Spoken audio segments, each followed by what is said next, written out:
I always thought my sister Amina would protect me no matter what. She was my older sister, my confidant, the person I trusted most in the world. But trust, I learned, can sometimes be the rope someone uses to hang you. It all started when our father passed away, leaving behind a small piece of land and a shop that sold grains. He had no sons, so he told us, "You two must work together.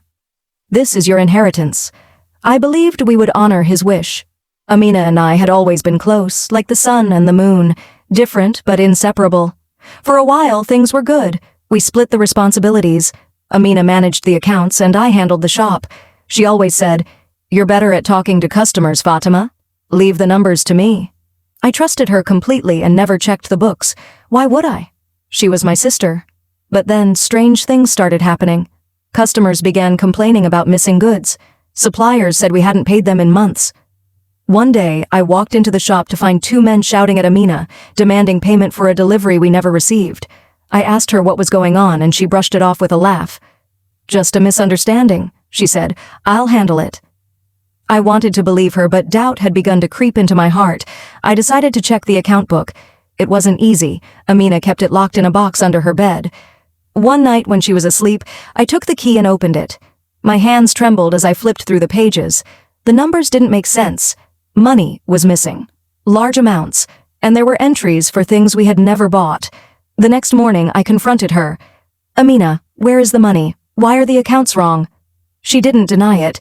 Instead, she looked at me with cold eyes I had never seen before. "You think I'm doing all this for fun?" she snapped. "I have a family to take care of, Fatima. My husband is out of work and my children need to eat.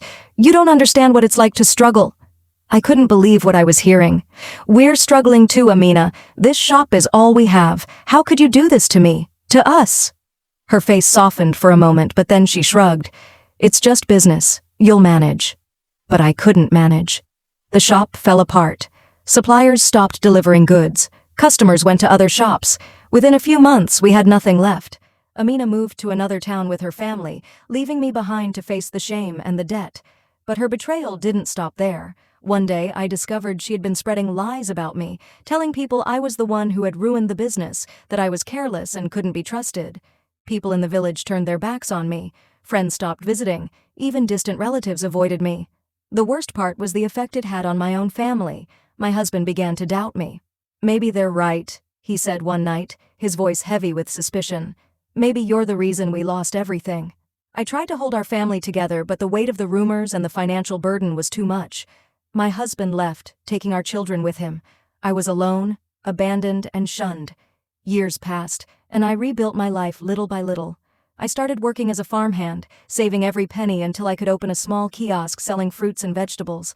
It wasn't much, but it was honest work. One day, I heard that Amina had returned to the village. Her husband had left her, and she was struggling to feed her children. People asked if I would help her. "She's your sister," they said. "You should forgive her." But forgiveness isn't something you give just because people expect it. Forgiveness must be earned, and Amina had never asked for it. She never apologized or acknowledged the pain she caused me. Life lesson: betrayal doesn't always come from enemies. Sometimes it comes from those closest to us. I learned that trust should never be given blindly, not even to family. If I had paid more attention, if I had questioned Amina sooner, perhaps things would have been different. But I also learned something else. Betrayal doesn't have to define you. It hurts, yes, but it can also make you stronger. It taught me to stand on my own, to be careful with whom I trust, and to value my own strength. As for Amina, I don't hate her, but I don't let her back into my life. Some bridges, once burned, are